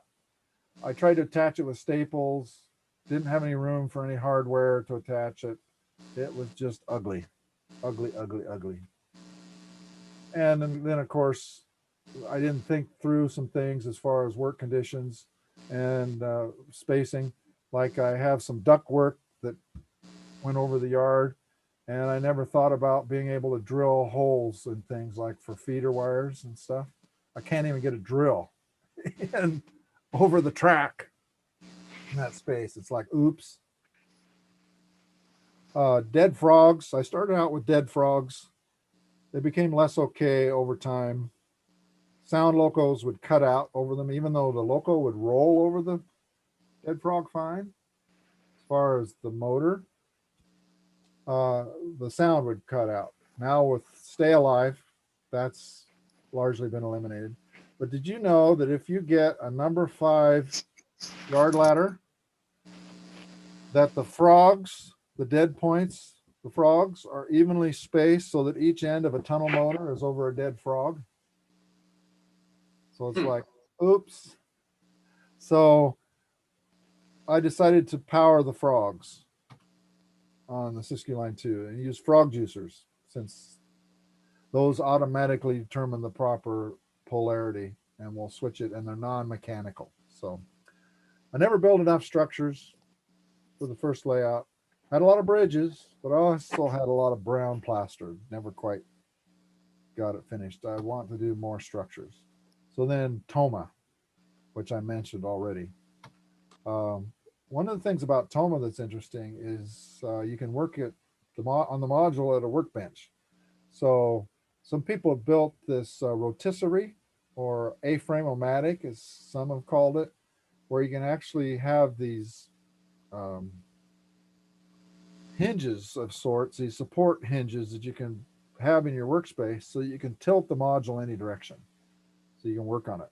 So that's pretty handy. And again, you do your best work when you're comfortable and everything's convenient. So imagine we built a Toma layout for Trainmasters TV, and I tell you, installing the tortoises on that layout was a piece of cake, because we had this A-frame set up, and we just set up the module on its side and, you know, put the tortoises in, no problem, holding the tortoise to drill the holes, everything. So just worked really well. And so, yeah, this is my new design, and notice 24 inches width max, length 6 feet, and the height's actually 24 inches maximum.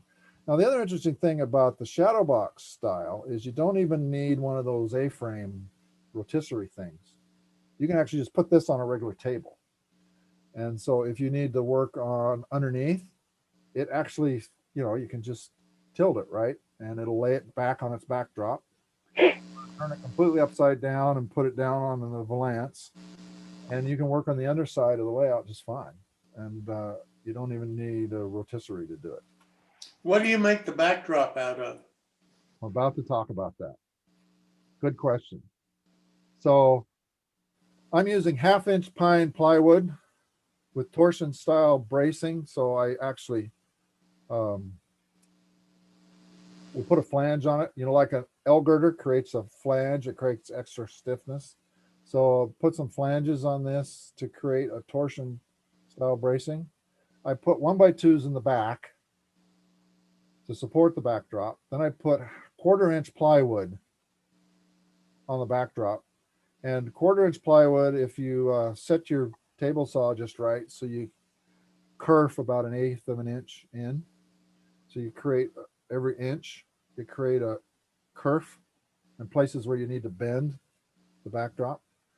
The 1/4 inch will bend just fine. So you can do curved places on the backdrop. And then I put 16th inch styrene on top of it and paint it blue. And I assemble it using glue and wood screws. And as far as connecting the modules together, I like everything to be not require a lot of extra tools. So I use 1/4 inch thumb screw bolts with wing nuts. So I don't need any tools. I just, use my fingers, tighten it up. And, finger tight's fine for holding the modules together. You can get it pretty tight just with your fingers. Skirting was a problem for me. And so I make the fascia, put a 1/4 inch plywood fascia on the front and then add a laminate of 16-inch styrene on top of that to get a nice, very smooth, very professional looking surface, and then paint that white styrene. But anyway, I create a lip down below. Okay. And the idea is I ran across this, one of the layouts we visited when we were doing some Trainmasters TV layout stuff. This guy had taken and put cup hooks in his bench work. And then he'd taken this little 1/4 inch plastic pipe that's used to feed water to an ice maker in your fridge. And that stuff's really flexible pipe. And then he got these little sort of like curtain hooks, the little round hooks you run this pipe, plastic pipe through there, and then they got clippies on the end. So basically he put this up on his layout, and then he just clipped the skirting to this. And so that's what I'm doing on my modules is I just put this cup hooks, this pipe, and run these little curtain hangers. Very, very convenient. Now something's built in. For the lighting, I'm using LED strip lights, 3000 Kelvin. So that's like a little bit bluer light than regular tungsten light. To me, it looks like a nice, warm, sunny day. That's a high intensity LED strip. So there's about 50 watts equivalent of floodlight, but 6 watts actual per 2 feet. So that you can imagine about 50 watts of light every 2 feet. So, and since also the way light works is it drops off with the square of the distance. So since we're talking about something that's at worst 24 inches above the deck, that's really bright as compared to the same brightness hanging from an 8-foot ceiling. So it actually works out plenty bright and looks, like I said, looks like a nice sunlit day. So let's talk about my spline. Now I love the Masonite spline, but I thought one of the things I wanted to do is make these modules light enough that they're easy to carry between the workbench and the layout room. Because when I took my original layout apart, that Dillard area, I used a lot of plasterboard and big heavy L girders and just a lot of fairly heavy material to do that shelf area. It was like 18 inches wide. Well, when I took that's 12 feet where that industry was. Well, when I took that apart and hauled it to the dump, it was 250 pounds. Jeez. So that's 12 feet, 250 pounds. That's 25 pounds a foot or 50 pounds a foot or something, anyway, it's a lot. And so it's like, wow. So I thought when I build these modules, I want to be able to carry them back and forth. They need to be light. So my goal is 40 pounds for a 2x6 foot module. And I built a couple of samples, and just the bench work with no scenery or anything on it is about 10 pounds. Okay, that's the module with bench work, roadbed, and track is about 10 pounds. Okay, so I thought, let's make this spline roadbed as light as I can make it. So let's do some comparisons. So I went out and tried various materials. Pine was 2 ounces, masonite was 6 ounces, and poplar was 3 ounces. So I'm using pine for my roadbed, and it's 1/3 the weight of the masonite. So, you know, every little bit helps. So here's my track plan for Siskiyou Line 2. This is, remember, this is all single deck now. And what I've done is I've worked out the modules for the part that's shaded. The rest of it is a basic routing, but I haven't figured out where all the modules would go yet. But notice I'm doing Dillard. I love having Dillard. And then Dillard's just south of Roseburg. So we go around the peninsula here, and here's Roseburg Yard on the other side. So I'm sure building this and getting it to completion, fully operational, and you know, what I can do on this end is I can loop around to wherever the modules end on the other end. So I can do some little continuous running with some staging until I get all of these modules built. But I thought I would start with Dillard. Okay. So I decided, let's do a couple of modules of Dillard. Let's hang staging off of one end. And I wanted to take this to shows just to demonstrate to people my approach to Toma. So I built this. There it is. And you can see the bench work. Now the idea with the backdrop, well, there's a theme right here. Okay. You know, it's all painted nice and blue and it looks great.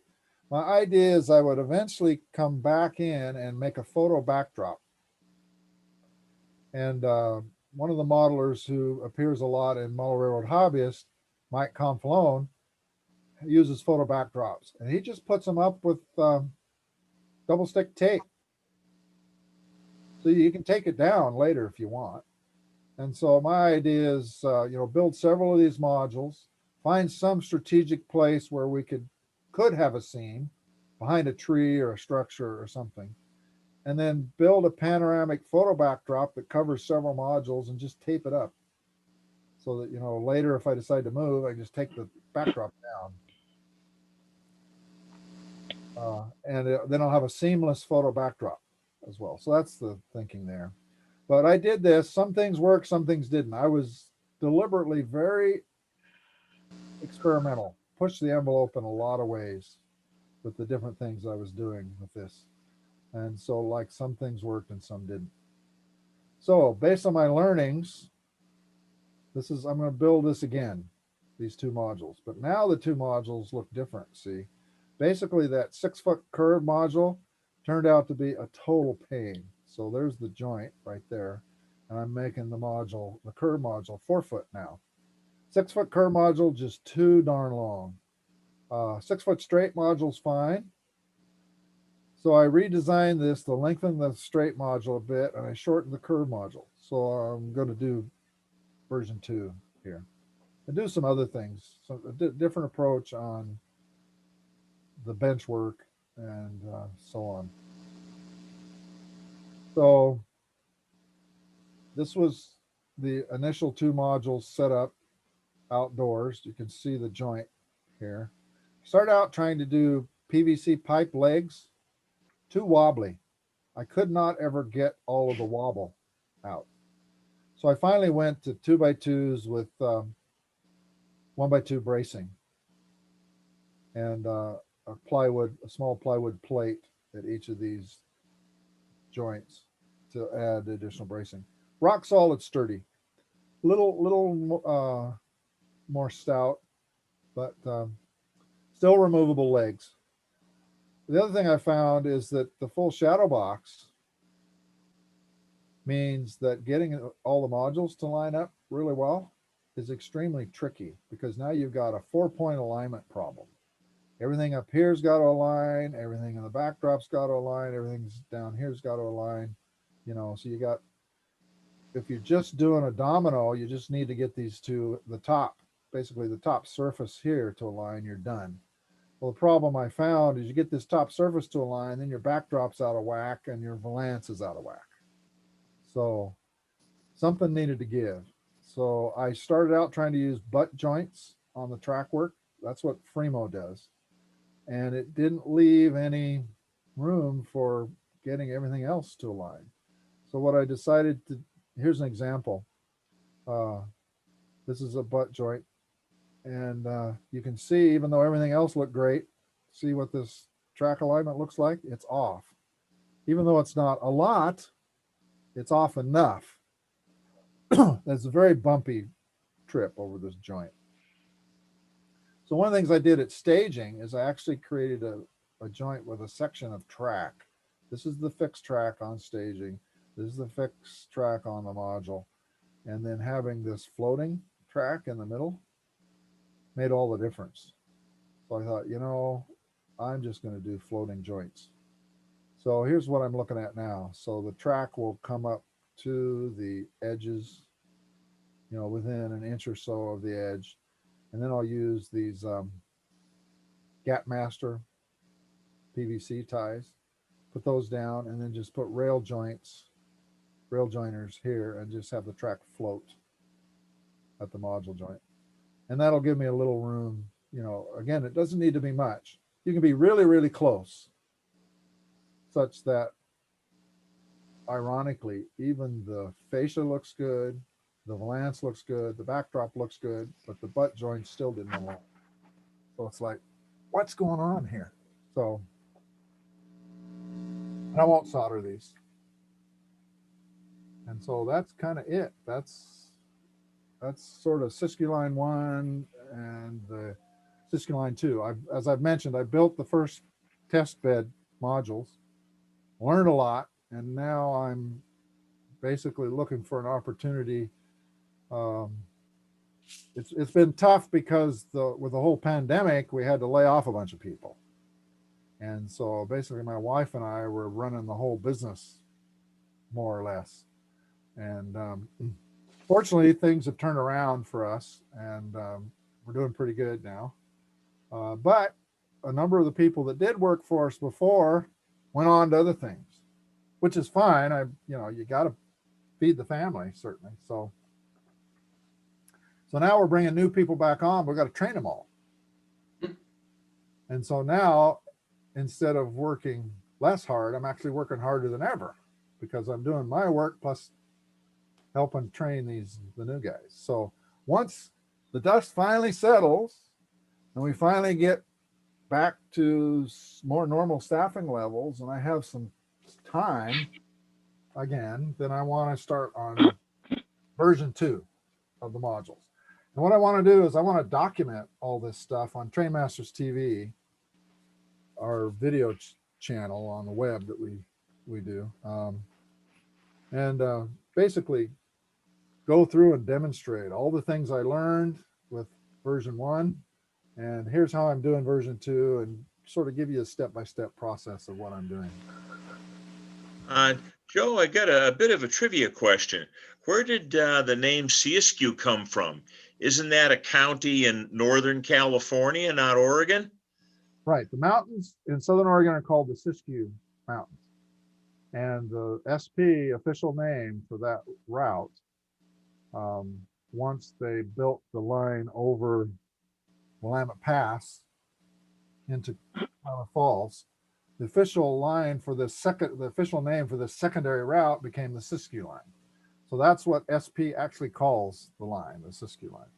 Now, my understanding is Siskiyou is an Indian name and it means bob-tailed horse. Very good. I thought it meant south of Oregon. Right. Apparently, one of the, in exploring the West for a possible rail route, there were some parties that were sent into Northern California and up through Oregon to Portland to explore and find routes for a possible rail line. This was like in the 1850s when this was happening. And so one of the scouts, you know, you get like the locals too, right? So one of the Native American locals had a horse, and they called this horse a siskiyou. And so then the explorers, the surveyors, I guess, that were surveying the possible routes, named those mountains after that horse that one of their Indian scouts had. That's my understanding. Another trivia point too. I found the documents that was basically the journals of these explorers. It was in the archives and the public library. Wow. And I was looking through there, and at the front, they said they listed all the different things that they were taking on their surveying expedition. And they said 2 computers. And I went, what? 1850 computers? Started digging into it more. That was 2 guys who were really good at ciphering.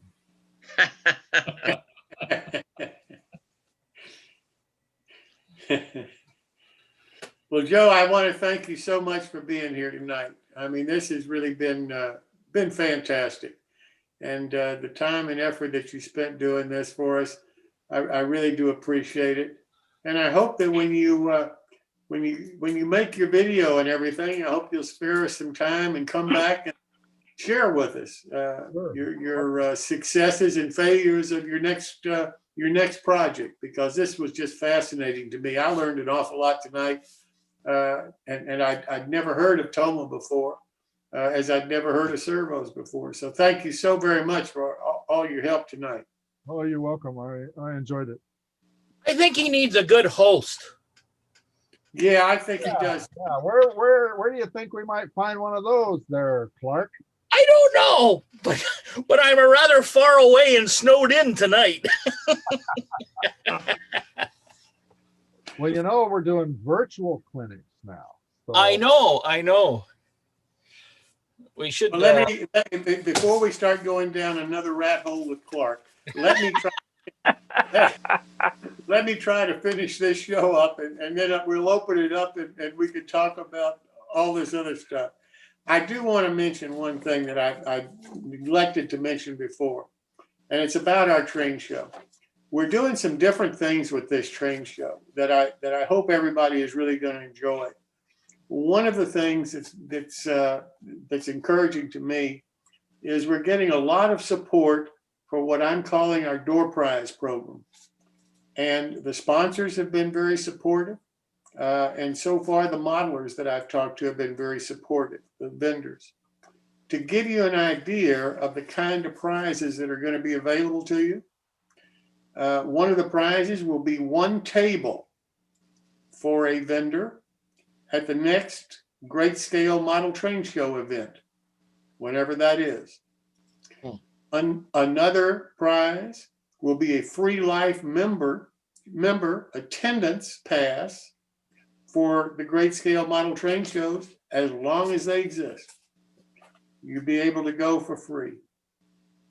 Another one is a free year subscription to Joe Fugate's Train Master TV. Another one is a 1-year subscription to Joe Fugate's Running Extra publication.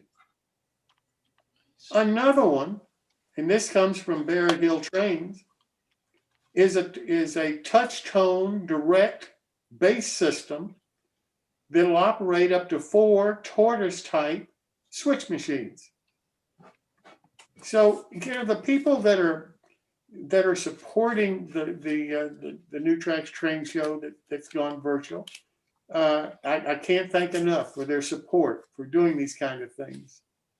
The other thing that we're going to try to do something new is we're going to have a portion in the middle of the show where we're actually going to run a train, where we're actually going to have a club come and talk about their club operation and run some trains for us during a portion of the train show each day. And we hope you're going to enjoy those kind of changes. We're working hard to make it enjoyable for you, and we hope we're getting successful at it. For our next meetup Saturday on the 23rd, we have Kevin Strong coming to talk to us. Kevin is a fantastic modeler, in my opinion. He's a G-scaler who scratch builds. And some of the things that I've seen, some of the passenger cars that I've seen that he has produced are really just outstanding models. So I think you're really going to enjoy meeting Kevin and talking with him. I want to thank everybody so much for coming tonight.